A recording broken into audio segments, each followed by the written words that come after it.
مثال آپ کو دیتا ہوں.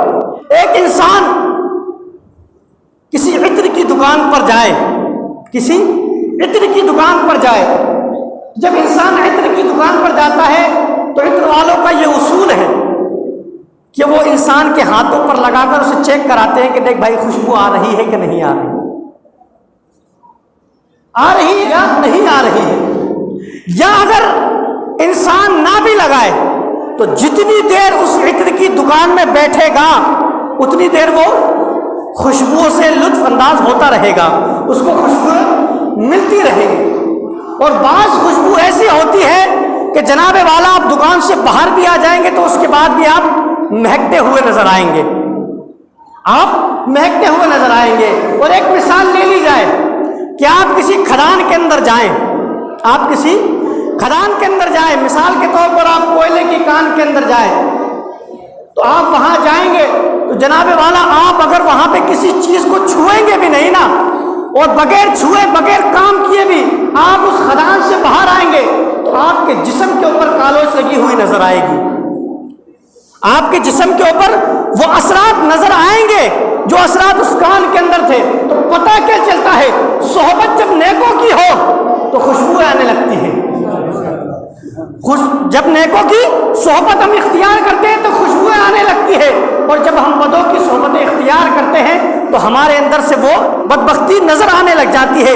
تو گویا پتہ چل گیا کہ جو اللہ والوں کی صحبتوں میں بیٹھ جاتا ہے، ان کی صحبتیں اختیار کر لیتا ہے تو اس کا ایمان مضبوط ہو جایا کرتا ہے، اس کا ایمان پختہ ہو جایا کرتا ہے.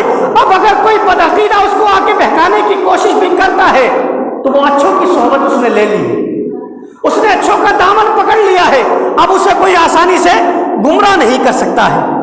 تو اسی لیے میرے بھائیوں بزرگوں دوستو، ہم نے حضور غوث پاک کا دامن تھاما ہوا ہے، اللہ والوں کا دامن تھاما ہوا ہے کہ اس پرفتن دور کے اندر کہ جہاں پر اتنے بدعقیدے گھوم رہے ہیں کہ کہیں ایسا نہ ہو کہ آپ کا ایمان وہ سلب کر لے، آپ کے ایمان کو وہ تباہ کر دے، آپ کے ایمان کو وہ برباد کر دے.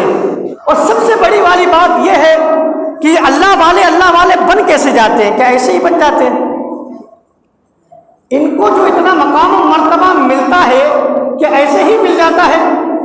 آپ حضور غوث پاک کی زندگی کا مطالعہ کیجئے، آپ نے پوری زندگی شریعت کے مطابق جی ہے.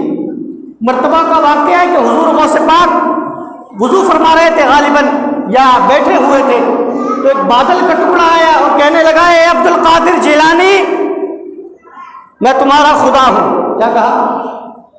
میں تمہارا خدا ہوں اور میں کہتا ہوں کہ آج سے تم پر نماز معاف ہے. کیا کہا؟ میں کہتا ہوں کہ آج سے تم پر نماز معاف ہے.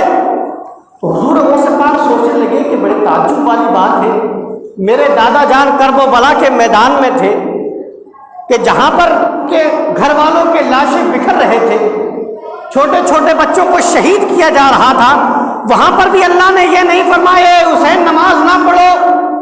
جب نماز کا وقت آیا امام حسین گھوڑے سے اتر کر نماز پڑھنے لگے. حضور غوث پاک سوچنے لگے کہ جب کربلا کے میدان کے اندر امام حسین پہ نماز معاف نہیں تو آج تو کوئی سختی والا معاملہ نہیں ہے، آج تو کوئی ایسا معاملہ نہیں ہے کہ جس کی بنیاد پر نماز معاف ہو جائے. حضور غوث پاک نے لا حول پڑھا اور جیسے ہی لا حول پڑھا تو وہ جو بادل آیا تھا وہ دھوئیں میں بدل جاتا ہے، وہ دھوئیں میں بدل جاتا ہے اور جاتا جاتا پھر وہ کہتا ہوا نظر آتا ہے اے عبد القادر تجھے آج تیرے علم نے بچا لیا ہے. کیا؟